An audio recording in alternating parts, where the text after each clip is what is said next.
അസ്സലാമു അലൈക്കും വറഹ്മത്തുള്ളാ. പ്രിയ സഹോദരങ്ങളെ, എൻ്റെ ഓർമ്മക്കുറിപ്പുകളിലൂടെ എന്ന ചാനലിലേക്ക് വീണ്ടും നിങ്ങൾക്ക് സ്വാഗതം. നിങ്ങൾ ആദ്യമായിട്ടാണ് എൻ്റെ ചാനൽ കാണുന്നതെങ്കിൽ സബ്സ്ക്രൈബ് ചെയ്യുകയും തൊട്ടടുത്തുള്ള ബെല്ലൈക്കൺ കൂടി അമർത്തിയാൽ ഞാൻ ചെയ്യുന്ന വീഡിയോകൾ നിങ്ങൾക്ക് ലഭിക്കുന്നതാണ്. ഞാൻ പറഞ്ഞു വരുന്നത്, ലോക മുസ്ലിമീങ്ങൾ എല്ലാവരും വളരെ വിഷമത്തിൽ ബേജാറിൽ ആയി കഴിഞ്ഞുകൊണ്ടിരിക്കുന്ന ഈ സമയത്ത് ലോകത്തിൻ്റെ നാനാഭാഗത്തും മുസ്ലിമീങ്ങളെ അടിച്ചമർത്തുകയും ഒരു ഭാഗത്ത് ഫലസ്തീനിലും സിറിയയിലും യമനിലും ഇതുപോലുള്ള രാജ്യങ്ങളിലൊക്കെ മുസ്ലിമീങ്ങൾ പരസ്പരം പതിനായിരക്കണക്കിന് ആളുകൾ, എത്രയോ ആയിരങ്ങൾ മരിച്ചു വീഴുമ്പോൾ നമ്മൾ ഇതിൽ നിന്നൊക്കെ വിഭിന്നമായി ഇസ്ലാമിൻ്റെ തനതായ രൂപം ഉൾക്കൊള്ളുന്ന ആളുകളാണെന്ന് അവകാശപ്പെടുന്ന കേരളത്തിലെ മുസ്ലിമീങ്ങൾ, ഈ മുസ്ലിമീങ്ങളെ കൂട്ടത്തിൽ നമ്മൾ കണക്കിലെടുക്കുന്ന സുന്നികളുണ്ടല്ലോ, ഈ സുന്നികൾ ഇപ്പോൾ ചില ആളുകളൊക്കെ പ്രസംഗം കേട്ടാൽ, ഇപ്പോൾ സോഷ്യൽ മീഡിയ എന്ത് കാര്യങ്ങൾ ഉണ്ടെങ്കിലും അങ്ങോട്ടും ഇങ്ങോട്ടുള്ള തെറ്റും കുറ്റങ്ങളും വിളിച്ചു പറയാൻ വേണ്ടി വരുന്നത് സോഷ്യൽ മീഡിയയാണ്. അവനാൻ്റെ കുറ്റം കുറവും മറ്റുള്ളവരെ കേൾപ്പിച്ചിട്ട് എന്താ, അവനാ പറഞ്ഞു തീർക്കണതിന് പകരം ഇങ്ങനെ മീഡിയയിൽ വന്നിട്ട് എല്ലാവരും ഇങ്ങനെ കേൾപ്പിച്ചിട്ട്. അത് മാത്രമല്ല, ഒരു കാര്യം നമ്മൾ ഓർക്കണം, മരിച്ച് മണ്ണായിപ്പോയ അല്ലെങ്കിൽ മരിച്ചു പോയ മണ്ണായല്ലോ എന്നൊക്കെ അള്ളാഹ് ആണ് തീരുമാനിക്കൽ. മരിച്ചു പോയ മഹാന്മാരായ പണ്ഡിതന്മാരെ ക്ലിപ്പുകളൊക്കെ ഇട്ടിട്ട് അവർ ഒരു കാലത്ത് എന്തെങ്കിലും വാശിക്ക് മറ്റവരെ പറ്റി പറഞ്ഞിട്ടുണ്ടാകും, അതൊക്കെ ഇപ്പോൾ എടുത്തിട്ട് ഇട്ട് അലക്കണത് കേട്ടാൽ എന്താണ് ഈ മനുഷ്യന്മാർക്ക് സംഭവിച്ചത്? ഇപ്പോൾ എനിക്ക് വളരെ വിഷമം തോന്നി. ബഹുമാനപ്പെട്ട ചെറുശ്ശേരി ഉസ്താദിൻ്റെ ഒരു പ്രസംഗം എടുത്തുകൊണ്ട് ഇപ്പോൾ കൊടുക്കുക.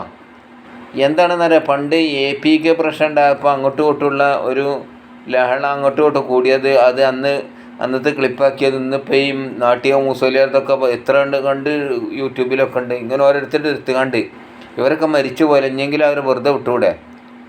ജീവിച്ചിരിക്കുന്ന കാലത്ത് തന്നെ നമുക്കെന്താണ് ഇതൊക്കെ. ഇപ്പോൾ എനിക്കൊരു സംഭവം ഓർമ്മ വരാം. മുമ്പ് മറ്റേ ഖബർ മാന്തനൊരു മസല, ആരോ ഒരു മസല കൊടുത്തു. പെരിന്തൽമണ്ണ പള്ളി ഉണ്ടാക്കുന്ന സമയത്ത്, പള്ളി നിർമ്മാണത്തിൽക്ക് എന്താണ് ആ സമയത്ത് പള്ളി വിശാലമാക്കുന്ന സമയത്ത് തൊട്ടടുത്തുള്ള ഖബറുകളൊക്കെ അങ്ങനെ മാന്തിയിട്ട് എല്ലുകളൊക്കെ എന്ത് ചെയ്യുന്നുണ്ടോ പൊറുക്കിയാണ്ട് ചാക്ക് ഒരു കൊട്ടയിലാക്കി വേറെ സ്ഥലത്ത് കൊണ്ടുപോവുക. അപ്പം ബഹുമാനപ്പെട്ട താജുൽ ഉലമ സദഖത്തുൽ ഉസ്താദ് ആ വഴിക്ക് ഇങ്ങനെ ചെല്ലുക. അപ്പം എന്ത് ചെയ്തു, ഈ ഖബർ ആ പള്ളിപ്പണി നടക്കുന്നിടത്തേക്ക് കൊണ്ടുപോയപ്പോൾ എന്താക്കിയാരോ, അവിടെ ചെന്നു ഈ ഖബർ ഇതൊക്കെ എടുക്കുന്നത് കണ്ട് മഹാൻ അവിടെ ചെന്ന് ചോദിച്ചു, എന്താ നിങ്ങൾ ചെയ്യുന്നത് എന്ന് ചോദിച്ചു. അപ്പോൾ പറഞ്ഞു, ഈ ഖബറും ഞങ്ങളിത് ഒക്കെ എന്താണ് എടുത്തുകൊണ്ട് വേറെ സ്ഥലത്ത് കൊണ്ട് പള്ളി സൗകര്യത്തിനാണ്. നിങ്ങൾക്ക് ആരെതിന് അനുവാദം തന്നതെന്ന് ചോദിച്ചു. അപ്പോൾ ഇങ്ങനെ ചെയ്യാൻ വേണ്ടി ഞങ്ങളെ കമ്മിറ്റിക്കാരെ ഏൽപ്പിച്ചിട്ടുണ്ട്, അങ്ങനെ ആക്കിയിട്ടുണ്ട്.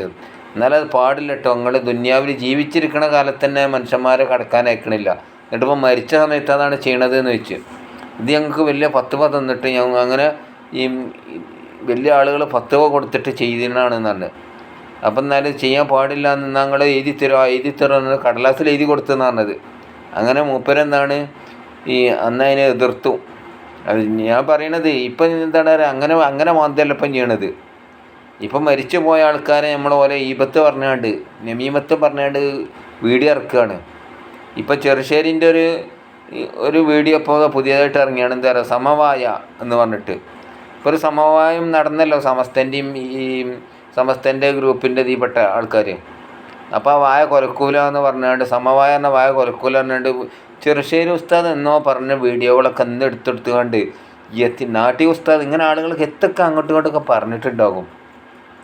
അതൊക്കെ അവരെ വിട്ടൂടെ? അത് അവരെ ലോകത്ത് അവർ ജീവിക്കട്ടെ. നല്ല വല്ല ഹൈറും നമുക്ക് ചെയ്യാൻ കഴിയില്ലെങ്കിൽ ഷെറി ചെയ്യാതിരിക്കുക ചങ്ങായിമാരെ. അതേ നമ്മൾ ചിന്തിക്കേണ്ടത്. ഓരോരുത്തരും വിചാരിക്കും എൻ്റെ സംഘടന നമ്മളാ വലിയ ആൾക്കാർ എന്ന്. ഈമാനില്ലാതെ ചത്തുപോയാൽ എന്തായിരിക്കും അവസ്ഥ? ബല്ലാമിനെ പറ്റി ഞാൻ മുമ്പ് പറഞ്ഞിട്ടുണ്ടല്ലോ. ബല്ലാം ഇബ്നു ബൗറ എന്ന് പറയുന്ന ആൾ നാവ് മടക്കി ഉയർത്തിയാൽ മടക്കി നിർത്തുന്നതിൻ്റെ മുമ്പ് ഉത്തരം കിട്ടുന്ന ആളതിന് 12,000 ക്ലർക്കന്മാരുണ്ടായിരുന്നു. മൂപ്പര് ഈ ലോഹിൽ മഹ്ഫൂദിൽ നോക്കിയത് എഴുതി വെക്കാനെന്നാണ് പറഞ്ഞത്. അപ്പോൾ ഇങ്ങനത്തെ ആൾ അവസാനം എന്ത് ചെയ്ത് മൂസാ നബിക്കെതിരായി അവിടുത്തെ ജനങ്ങളൊക്കെ പാടെ ഒരുമിച്ച് കൂട്ടിയാണ് മൂപ്പരെ പാട്ടിൽ പിടിച്ചാണ്ട് എന്താക്കി പെടുത്ത സമയമുണ്ട്. അവനെ പറ്റി പറഞ്ഞ മസലോ കമസലിൽ കൽബ് എന്ന നായെപ്പോലെയാണെന്നോ. അപ്പോൾ ഇങ്ങനെ ഒരു അവസ്ഥയിലേക്ക് നമ്മൾ മടങ്ങണം. നമുക്ക് നാവടക്കി വെച്ചിരുന്നൂടെ? ഇവിടെ അതാണോ ഇതാണോ വലുത്, നമ്മളതാണോ ഇതാണോ വലുത് എന്ന് തർക്കിക്കേണ്ട ആവശ്യം എന്താണ്? അവനാ പഠിച്ച് ഇബാദത്തായിട്ട് നടന്നോളി, എന്നാൽ അതേ മെച്ചം ഉണ്ടാകുള്ളൂ. അവനാ പഠിച്ച ഇബാദത്ത് ഇതുകൊണ്ട് ഇബാദത്ത് ചെയ്യുക, അവൻ വിശ്വസിക്കുന്ന സുന്നി ആശയം, ആ ആശയം മുറുകെ പിടിച്ച് ജീവിക്കുക. ഒരാളെ വാലെ നമ്മൾ മാറേണ്ട ആവശ്യമൊന്നുമില്ല. ഇപ്പോൾ സുന്നികൾ ഇത്ര 2, 3, 4 ഗ്രൂപ്പൊക്കെ ഉണ്ടല്ലോ, അതൊക്കെ സത്യമാണെന്ന് നമ്മൾ വിശ്വസിക്കേണ്ടത്. ഇൻ്റേത് ശരി മറ്റവൻ്റെ മോശം, അങ്ങനെയല്ല നമ്മൾ വിശ്വസിക്കേണ്ടത്. ഇമാം അബു ഹസൻ അശ്ശരി, ഇമാം അബു മൻസൂർ മാത്തുരിദിനെ അംഗീകരിക്കുന്ന ആളാണ്. 4 മദ്ഹബ് അംഗീകരിക്കുന്ന ആൾക്കാരാണ്. വഹാബികളെ പോലെയല്ല. അവരിവിടെ നമ്മളൊക്കെ മുശ്രിക്കുകളാണെന്ന് വിശ്വസിക്കുന്നവരാണ്. എന്നിട്ട് ഇവരെ തോളിൽ താങ്ങി നടക്കുന്നവരുമാണ് ചില ആളുകൾ. ഇവിടെയുള്ള സയ്യിദന്മാരൊക്കെ ഏറ്റവും വലിയ മുശ്രിക്കാണെന്ന് പറഞ്ഞുകൊണ്ട് സൗദി അറേബ്യ കൊണ്ടുപോയിക്കാണ്ട് പ്രചരിപ്പിച്ച ആൾക്കാരെ ഇവരെ തോളിൽ കൈയിട്ട് കണ്ട് നമ്മളെന്താണ് അറിയോ, എന്നിട്ട് അതിനനുസരിച്ച് ഓരോ കാസറ്റും ഓരോ മരിച്ചു പോയാലും പറ്റിയ ഈബത്തും നമീമത്തും പറയാം. അല്ല ഇവർ ഇങ്ങനത്തെ ഷെറിൽ നിന്ന് നമ്മളെ കാക്കട്ടെ എന്ന് പറഞ്ഞുകൊണ്ട് നിർത്തുകയാണ്. എനിക്ക് കൂടുതൽ ഇതിങ്ങനെ കേൾക്കുന്ന സമയത്ത് നമുക്കെന്താണ് അറിയോ, നമുക്കൊക്കെ നമ്മുടെ ഈ കഴിഞ്ഞു പോയ പണ്ഡിതന്മാർ എന്തിനാണ് അവരൊക്കെ പറയണത്?